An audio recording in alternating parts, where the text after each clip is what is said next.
استثنا 11واں باب۔ سو تو خداوند اپنے خدا سے محبت رکھنا اور اس کی شرع اور آئین اور احکام اور فرمانوں پر سدا عمل کرنا، اور تم آج کے دن خوب سمجھ لو، کیونکہ میں تمہارے بال بچوں سے کلام نہیں کر رہا ہوں، جن کو نہ تو معلوم ہے اور نہ انہوں نے دیکھا کہ خداوند تمہارے خدا کی تنبیہ اور اس کی عظمت اور زوراور ہاتھ اور بلند بازو سے کیا کیا ہوا، اور مصر کے بیچ مصر کے بادشاہ فرعون اور اس کے ملک کے لوگوں کو کیسے کیسے نشان اور کیسی کرامات دکھائیں،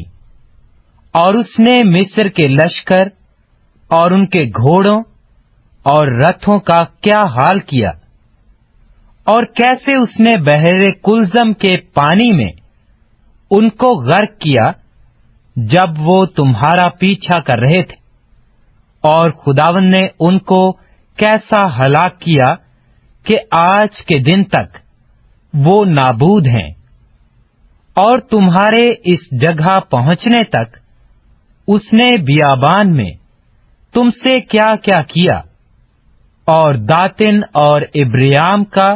جو الیاب بن روبن کے بیٹے تھے کیا حال بنایا کہ سب اسرائیلیوں کے سامنے زمین نے اپنا منہ پسار کر ان کو اور ان کے گھرانوں اور خیموں اور ہر ذی نفس کو جو ان کے ساتھ تھا نگل لیا۔ پر خداوند کے دن ان سب بڑے بڑے کاموں کو تم نے اپنی آنکھوں سے دیکھا ہے، اس لیے ان سب حکموں کو جو آج میں تم کو دیتا ہوں تم ماننا، تاکہ تم مضبوط ہو کر اس ملک میں جس پر قبضہ کرنے کے لیے تم پار جا رہے ہو پہنچ جاؤ، اور اس پر قبضہ بھی کر لو، اور اس ملک میں تمہاری عمر دراز ہو، جس میں دودھ اور شہد بہتا ہے، اور جسے تمہارے باپ دادا اور ان کی اولاد کو دینے کی قسم خداوند نے ان سے کھائی تھی، کیونکہ جس ملک پر تو قبضہ کرنے کو جا رہا ہے وہ ملک مصر کی مانند نہیں ہے جہاں سے تم نکل آئے ہو۔ وہاں تو بیج بو کر اسے سبزی کے باغ کی طرح پاؤں سے نالیاں بنا کر سینچتا تھا، لیکن جس ملک پر قبضہ کرنے کے لیے تم پار جانے کو ہو وہ پہاڑوں اور وادیوں کا ملک ہے، اور بارش کے پانی سے سیراب ہوا کرتا ہے۔ اس ملک پر خداوند تیرے خدا کی توجہ رہتی ہے، اور سال کے شروع سے سال کے آخر تک خداوند تیرے خدا کی آنکھیں اس پر لگی رہتی ہیں۔ اور اگر تم میرے حکموں کو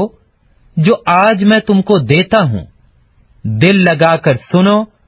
اور خداوند اپنے خدا سے محبت رکھو، اور اپنے سارے دل اور اپنی ساری جان سے اس کی بندگی کرو، تو میں تمہارے ملک میں عین وقت پر پہلا اور پچھلا می برساؤں گا، تاکہ تو اپنا غلہ اور میں اور تیل جمع کر سکے، اور میں تیرے چوپایوں کے لیے میدان میں گھاس پیدا کروں گا، اور تو کھائے گا اور سیر ہوگا۔ سو تم خبردار رہنا تا ایسا نہ ہو کہ تمہارے دل دھوکہ کھائیں اور تم بہک کر اور معبودوں کی عبادت اور پرستش کرنے لگو، اور خداوند کا غضب تم پر بھڑکے اور وہ آسمان کو بند کر دے تاکہ می نہ برسے اور زمین میں کچھ پیداوار نہ ہو، اور تم اس اچھے ملک سے جو خداوند تم کو دیتا ہے جلد فنا ہو جاؤ۔ اس لیے میری ان باتوں کو تم اپنے دل اور اپنی جان میں محفوظ رکھنا، اور نشان کے طور پر